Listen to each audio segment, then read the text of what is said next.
ಎಲ್ಲರಿಗೂ ನಮಸ್ಕಾರ. ಇವತ್ತಿನ ಒಂದು ವಿಡಿಯೋದಲ್ಲಿ ಧರ್ಮಸ್ಥಳ ಕೇಸ್ನಲ್ಲಿ ದೊಡ್ಡ ಟ್ವಿಸ್ಟ್ ಸಿಕ್ಕಿದೆ. ಅದಕ್ಕೋಸ್ಕರನೇ ವಿಡಿಯೋ ಮಾಡ್ತಿದ್ದೀನಿ. ಏನು ಅಂದರೆ ಲಾಸ್ಟ್ ವಿಡಿಯೋದಲ್ಲಿ ನಾನು ನಿಮಗೆ ಎಕ್ಸ್ಪ್ಲೈನ್ ಮಾಡಿದ್ದೆ. SIT ನವರು ಎಲ್ಲ ಪೊಲೀಸ್ ಸ್ಟೇಷನ್ಗೂ ಕೂಡ ಇನ್ಕ್ಲೂಡಿಂಗ್ ಬೆಳ್ತಂಗಡಿ ಪೊಲೀಸ್ ಸ್ಟೇಷನ್ಗೂ ಕೂಡ 1995ರಿಂದ 2005, 2005ರಿಂದ 2015 10 ವರ್ಷದ ತರ 2 ಬಂಡಲ್ ತರ ಮಾಡಿ ಮಿಸ್ಸಿಂಗ್ ಕಂಪ್ಲೇಂಟ್ ರೆಕಾರ್ಡ್ಸ್ ಮತ್ತೆ ರೇಪ್ ಕೇಸಸ್ ನ ಒಂದು ರೆಕಾರ್ಡ್ಸ್ ಎಲ್ಲಾನು ಕೂಡ ನಮಗೆ ಕೊಡಬೇಕು ಅಂತ ಹೇಳ್ಬಿಟ್ಟು ಆದೇಶ ಕೊಟ್ಟಿದ್ರು. ಇದರಲ್ಲಿ ಬಿಗ್ ಟ್ವಿಸ್ಟ್ ಸಿಕ್ಕಿದೆ.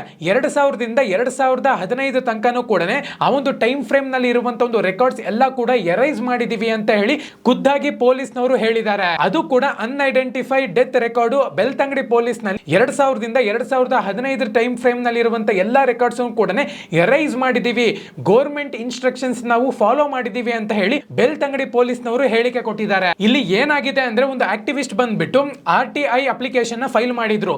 ಆಕ್ಚುಲ್ ಆಗಿ RTI ಅಪ್ಲಿಕೇಶನ್ ಫೈಲ್ ಆದ್ಮೇಲೆ 2000ದಿಂದ 2015 ಟೈಮ್ ಫ್ರೇಮ್ ನಲ್ಲಿ ಇರುವಂತ Dharmasthala unknown body details records ಮತ್ತೆ ಪೊಲೀಸ್ ಇನ್ವೆಸ್ಟಿಗೇಷನ್ ರೆಕಾರ್ಡ್ಸ್ ಎಲ್ಲಾನು ಕೂಡ ನೀವು ತೆಗೆದು ಇಟ್ಕೋಬೇಕು ಅಂತ ಹೇಳಿ ಆ ಒಂದು RTI ಗೆ ರೆಸ್ಪಾಂಡ್ ಆಗಿ ಬೆಳ್ತಂಗಡಿ ಪೊಲೀಸ್ನವರು 2000ರಿಂದ 2015 ಟೈಮ್ ಫ್ರೇಮ್ ನಲ್ಲಿ ಇರುವಂತ ಎಲ್ಲಾ ರೆಕಾರ್ಡ್ಸ್ ಅನ್ನು ಕೂಡ ಗೌರ್ಮೆಂಟ್ ಆದೇಶದಿಂದ ನಾವು ಎರೈಸ್ ಮಾಡಿದೀವಿ ಕಂಪ್ಲೀಟ್ ಆಗಿ ಅಂತ ಹೇಳಿ ಒಂದು ಹೇಳಿಕೆಯನ್ನು ಕೊಟ್ಟಿದ್ದಾರೆ. ಇದು ಗೌರ್ಮೆಂಟ್ ಇನ್ಸ್ಟ್ರಕ್ಷನ್ಸ್ ಇಂದನೇ ನಾವು ಈ ಒಂದು ಕೆಲಸ ಮಾಡಿದೀವಿ ಅಂತ ಹೇಳಿದ್ದಾರೆ.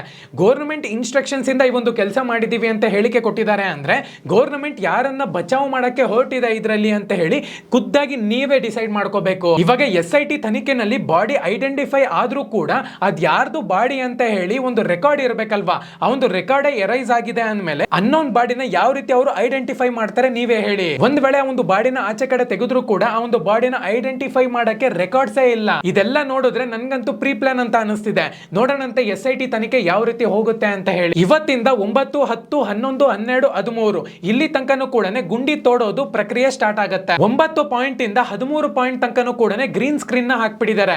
ಏನಕ್ಕಂದ್ರೆ ಊಹಾಪೋಹಗಳು ಆಗಬಾರದು, ಅಲ್ಲಿ ಮೂಳೆ ಸಿಕ್ತು ಇಲ್ಲಿ ಮೂಳೆ ಸಿಕ್ತು ಅಂತ ಹೇಳಿ ಕರೆಕ್ಟ್ ಎವಿಡೆನ್ಸ್ ಇದ್ರೆ ಮಾತ್ರನೇ ನ್ಯೂಸ್ ಮಾಡಬೇಕು ಅಂತ ಹೇಳಿ ಈ ರೀತಿ ಮಾಡಿದ್ದಾರೆ. ಇವಾಗ ಭೀಮುಂಗೆ ಬ್ಲಾಕ್ ಮೇಲ್ ಮಾಡ್ತಿದ್ದಾರೆ ಅಂತಾನು ಕೂಡ ನ್ಯೂಸ್ ಗಳಲ್ಲಿ ತೋರಿಸಿದ್ದಾರೆ. ಧರ್ಮಸ್ಥಳದ ಬಗ್ಗೆ ಮಾತಾಡಬಾರ್ದು, ಆ ಒಂದು ನೇಮ್ ನ ತಗೋಬಾರ್ದು, ವಿಡಿಯೋಸ್ ನ ಮಾಡಬಾರ್ದು, ನ್ಯೂಸ್ ನ ಪ್ರಚಾರ ಮಾಡಬಾರ್ದು ಅಂತ ಹೇಳಿ ಕೋರ್ಟ್ ಇಂದ ಆದೇಶ ಬಂದಿತ್ತು. ಅದನ್ನ ತಗೊಂಡ್ಬಂದಿದ್ರು. ಆಕ್ಚುಲ್ ಆಗಿ ಅದು ಹೈಕೋರ್ಟ್ ಡಿಸ್ಮಿಸ್ ಮಾಡಿದೆ.